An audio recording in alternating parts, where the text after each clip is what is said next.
Hey guys, this is Echo Soundworks and you're checking out a Mix Essentials tip and trick tutorial video on ADSR. In this video, we'll be checking out a mixing and production technique called static mixing, and I've wanted to share this with you guys for a while, just haven't been able to put it into a succinct YouTube video. So I get questions all the time, whether it's on email comments or YouTube comments or emails, whatever it may be, asking how I get my mixes so loud and who masters my music, do I master music, etc. And the answer to that, I guess, would come down to I'm good at static mixing.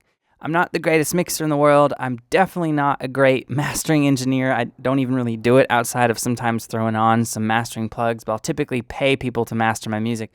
But with the static mixing, when I first learned about this technique, it really changed how quickly I could finish a project and how quickly I could finish a production, a beat, whatever the case may be. So if you don't know what static mixing is, it's this idea that when you sit down to mix your track, the first thing you do is only allow yourself two options to really mix around. And that is, or those are, the volume and pan of your tracks, your MIDI, whatever it is. Doesn't matter if it's audio, doesn't matter if it's MIDI.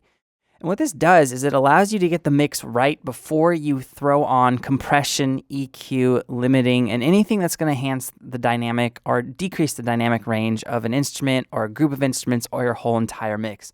So I'm going to show you and share some of my tips and tricks that I've kind of added to this process along the way. So I have a track here. It's a really baby track, but it'd be hard to show you with a track that was 30 or 40 or 50 instruments deep because it'd be a long video. So right now, let's run through this. And I know some of you guys are going to ask, this is Logic Pro X with a Logic 9 theme. I was feeling nostalgic and I saw this theme and I thought these sliders were sexy as hell.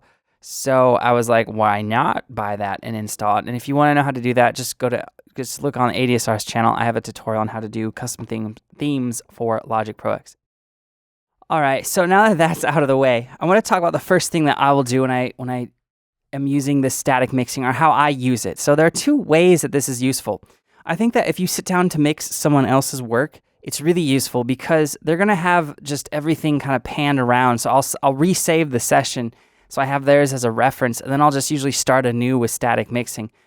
And then when I'm working on my own music, this is really helpful because I know a lot of producers, beat makers, DJs, whatever you want to call it yourself, when you're creating your own instrumental, your own music, and you have to be the person that mixes it, it's really hard to keep those processes separate. And when you adopt a static mixing strategy, it allows you to keep them separate because then as you're producing, all you're doing is turning things up or down and panning things out left or right. You're not jumping for the compressor. You're not jumping for the saturation, the distortion, the limiter. You're not doing all that as you're creating. It makes it so much quicker just to do this stuff, to do the really surgical mixing elements of your process once you have a static mix, and it makes your mix come together a lot quicker. So I will do this when I'm working on my own music. Doesn't matter if it's my own track, my own beat, or someone else comes to me and I'm mixing. Now you'll see here that on my master bus, I do have some things going on. I have the sausage fattener set to 7%.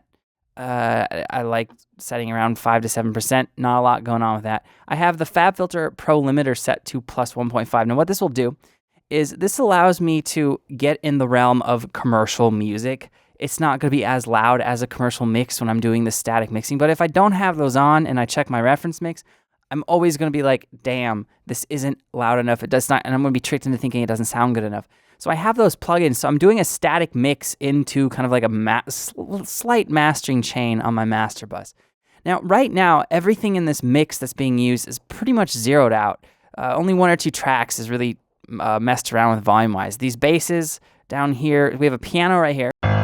We have my mid bass, my sub bass, which is way too loud, the synth. I mean, all this is pretty much at zero. It's at unity, right? The cymbals are at unity, the snare. So if I played this right now, it would be super loud and it would hurt your ears, so I'm not going to do that. Now, I played it before I started the video, so I knew how much I want to turn it down. The first thing I'll do when I start to do a static mix is I'll make my little mastering chain, and it's pretty basic. And then what I'll do is I'll play the music, and I'll turn the volume down really low on my monitoring system or my headphones, whatever I'm on, and so I don't hurt my ears because it's going to be really loud and clipping right now. And then what I'll do is I'll turn down the master fader until I get to a point where it isn't killing my ears and I'm not clipping. So I think that's going to be around -6 decibels for this.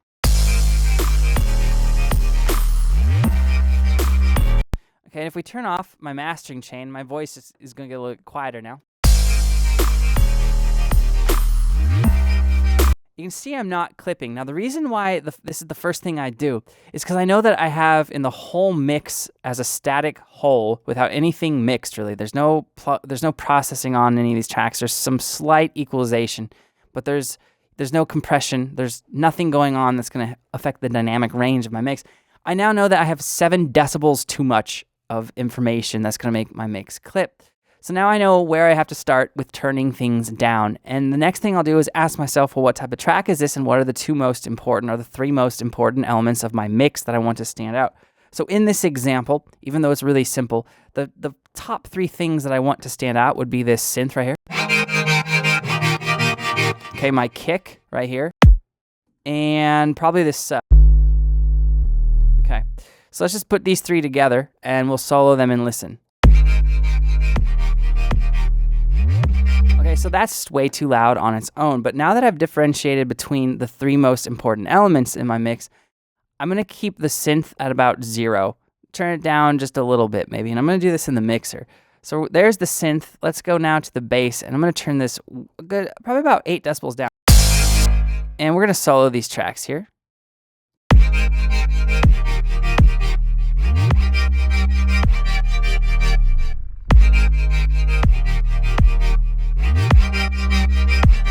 And I'm not looking at the mixer as I do this. I'm kind of closing my eyes because I don't want to do this visually. But here, this is a better mix.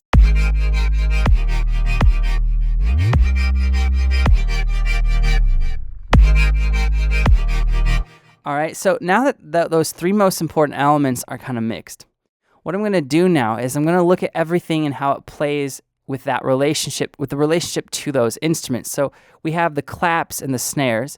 So now I can just solo certain elements because now my kick's set. So now I can actually do this group by group. So I'm going to do the drums first. So let's listen to the drums. Okay, those cymbals are way too loud. So let's bring up my mixer. And we have the kick right here. And we'll highlight all the drums so we can see it on the mixer. All right, so now I'm going to take on this right here is a cymbal track. So let's turn that down a little bit. Okay, and this one snare, I want to decide which one is the main snare. This one's going to be the main. This is going to be kind of the accent snare here. So let's turn this one down. And I'm not guessing here. I knew I had 7 decibels too much, and I turned down the bass by about 11 and the kick by about -5. So I'm kind of going in the middle of that for these snares and claps here. So around, -5, -6. So, but I want this one to be more quiet. So let's take this snare down right here, this main snare. Let's take it down to about -6 decibels. Now let's listen to these elements with the kick, the sub, and the synth.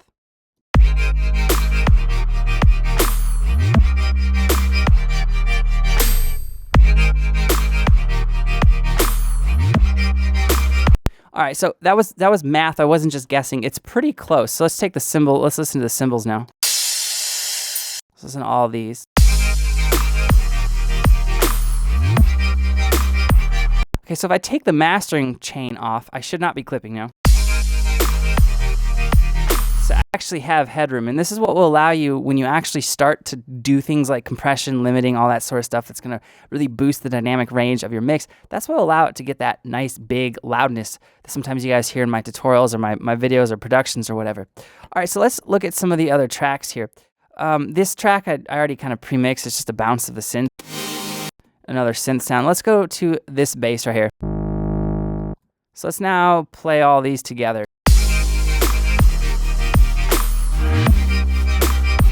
So this is just the kind of the mid bass. So I'll turn it to right there. Sounds good for now.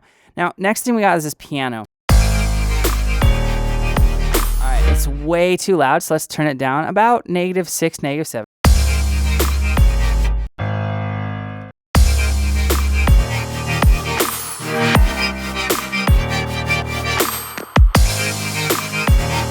I'm gonna turn it down a little bit more. Okay, so now I've kind of static mixed this with just volume. I still have panning at my disposal. So let's look at what we can do for the pan world. I'm gonna duplicate this cymbal track here, and we're just gonna pan this off left, off right. I'm gonna turn the right one down a little bit. And Then let's change the EQ just a little bit on one of these so they sound different, so it's not the same sound to the ear. Okay.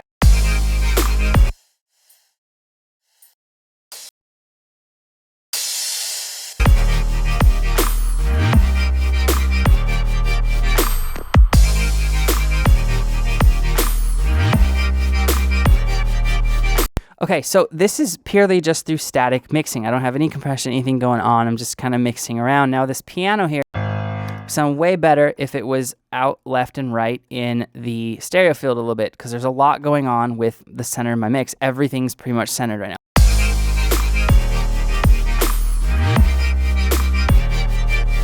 So I'm going to take this one out left and this one out right. And now what I'll do is this is literally just a piano from the EXS24. Let's change this. Let's change it to a Yamaha grand piano, because then it'll sound different to the ear because it's a different sample, and then one will be out left, one will be out right, and it'll sound a little bit wider in the mix. This isn't necessarily static mixing at this point, but I'm at least thinking about pans and just volumes. If we play these together, nice, wide.